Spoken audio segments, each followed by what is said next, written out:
मैं मानता हूं कि आजकल एक युद्ध चल रहा है और जो मीडिया का काम होना चाहिए वो भी शायद उसी तरीके से है, क्योंकि वो भी उसी समाज से आया है। हम भी उसी मीडिया में भी थे। इजराइल में और हमास में युद्ध चल रहा है, ये सब देख रहे हैं आप। पूरा भारत का मीडिया, जितने मैं जहां जहां मेरे दोस्त हैं मैं उनको अपने हिसाब से बता देता हूं, लेकिन एक लार्ज, हम लोग बातचीत में भी ये कहेंगे, इजराइल एक देश है और हमास एक आतंकी ग्रुप है। इन दोनों के बीच में लड़ाई हो रही है, लेकिन हर टेलीविजन पे कहा जाता है हमास और इजराइल के बीच में युद्ध चल रहा है। इसलिए मैं शब्द की महत्वता बता रहा हूं कि कितना अनर्थ होता है।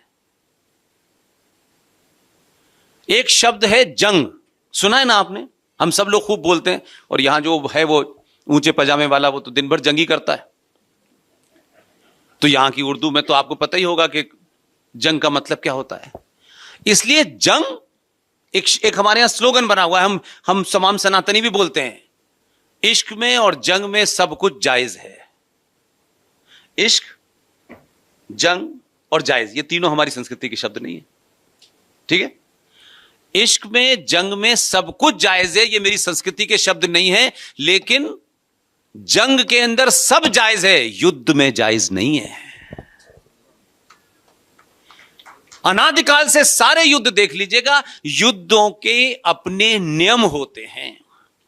महाभारत के युद्ध में भी सब कुछ हुआ, लेकिन सूर्यास्त होने के बाद इधर के लोग उधर गए, दवा लगाई, सबके इधर के लोग उधर आए। ऐसा नहीं हुआ कि वहां गए और गर्दन काट दिए, ऐसा नहीं हुआ।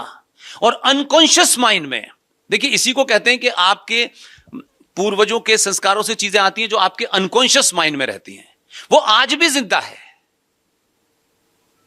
और उसके मिसाल इसलिए बताता हूं कि आज की जनरेशन समझ पाएगी। भारत पाकिस्तान में कोई एक छोटा मोटा सा युद्ध हुआ और भारत की फौज का एक साथी उधर रह गया। तो जो एक यूएन का जो चार्टर है वो ये कहता है एक फौजी जो है वो अपने देश को रिप्रेजेंट करता है, उसका इंडिविजुअल झगड़ा नहीं होता। तो मैं ये दोनों शब्दों को समझाना इसलिए चाहता हूं कि ज्यादा आसानी से आप समझ जाएंगे। एक भारतीय फौजी इस्लामिक रिपब्लिक ऑफ पाकिस्तान में रह गया। तो जो जंग के मानने वाले थे, जो जंग के नियम का पालन करते थे, उन्होंने उस फौजी की दोनों किडनी और दोनों आंखें निकाल के सौरभ कालिया को वापस भेजा। यस और नो? याद है ना ये घटना आपको? और हम युद्ध के नियम मान रहे थे, इसलिए हमने 1965 के 71 के युद्ध में 93,000 पाकिस्तानी इस्लामिक आतंकियों को यहां रखा, फौजियों को यहां रखा। और उस जमाने हमारे यहां गेहूं सुअर खाते थे अमेरिका में, वो यहां आता था।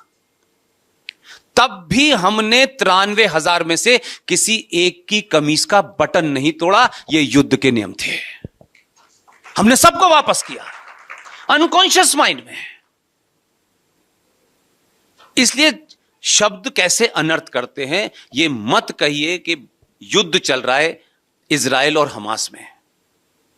ये जंग है, इजराइल युद्ध लड़ रहा है और हमास जंग कर रहा है, इसलिए दिक्कत हो रही है। अगर इजराइल जंग करने लगेगा तो इनका सफाया हो जाएगा। वो अभी भी नियमों का पालन कर रहा है, उससे हर आदमी पूछ रहा है, लेकिन उनसे नहीं पूछ रहे। तो छोटे छोटे शब्दों को हम जब रूटीन में बोलते हैं, तो जैसे आजकल हमारे यहां चल रहा है ना, धर्म के नाम पे ये हो जाएगा, धर्म के नाम पे हो जाएगा, धर्म के नाम पे किसी को रिजर्वेशन दिया जा रहा है। धर्म के नाम पे किसी को रिजर्वेशन नहीं मिल सकता। जब हम इसको ये कहें कि मजहब के नाम पे आपने रिजर्वेशन दिया हुआ है, तो पिक्चर ज्यादा साफ हो जाती है। जब आप धर्म बोलते हैं तो आपके अपने लोग ही कहते हैं यार धर्म तो ठीक है, फिर इसके नाम पे उसको कंफ्यूज करते हैं आप। इसलिए बहुत सारी चीजें छुपाई गई आपसे। आज क्योंकि इलेक्शन का दौर है, तो जो बात वहां बड़े बड़े ज्ञानी नहीं कह पा रहे, मैं अपनी तरफ से कोशिश करता हूं कि उनको ये बातें सुन लें तो कुछ उनके काम आएंगी, उन्हीं का तर्क मजबूत करेंगी। आप सब जानते हैं मेरा किसी से कोई एफिलिएशन नहीं है। आजकल एक बहुत जोर से शोर मचा हुआ है कि कुछ लोग भगवान राम के मंदिर नहीं गए, एक पार्टी राम विरोधी है और वो मंदिर नहीं गए, वो वहां प्राण प्रतिष्ठा में नहीं गए। ये तो हम आज देख रहे हैं। जब तक आप किसी बात को हिस्टोरिकल पर्सपेक्टिव में और वर्तमान से नहीं कनेक्ट करेंगे तो जो बच्चा मैगी खाता है ना, उसकी समझ में नहीं आएगा।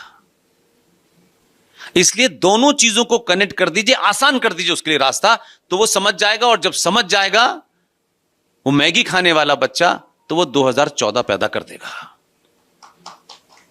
इसलिए आप उसको करेक्ट बात बता दीजिए, उसको ये मत कहिए किसे वोट देना है, उसको समझ में आ जाएगा क्या करना है।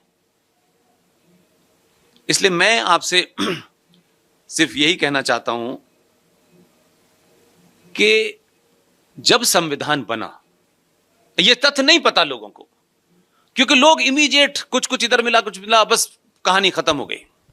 जब संविधान बन चुका था, यह मैं घटना इसलिए बता रहा हूं जो रिलेवेंट है आज की डेट में। अगर डीएनए ही ढूंढना है किसी पार्टी का, तो फिर डीएनए वहां से ढूंढो जहां से शुरू हुआ है। बीच में से बोलोगे तो लोगों की बात गड़बड़ समझ में नहीं आएगी।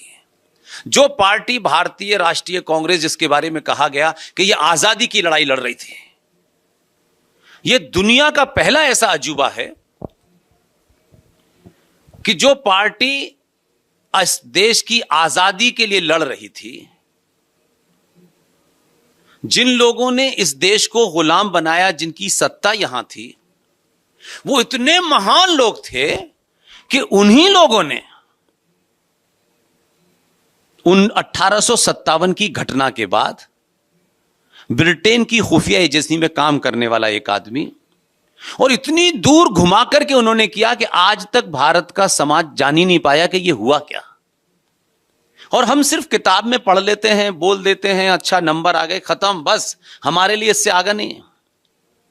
ये युद्ध ना हिंदू और मुसलमान के बीच में नहीं हो रहा, ये मस्जिद और मंदिर का झगड़ा नहीं है, ये भारत की संस्कृति की पुनर्स्थापना का युद्ध है।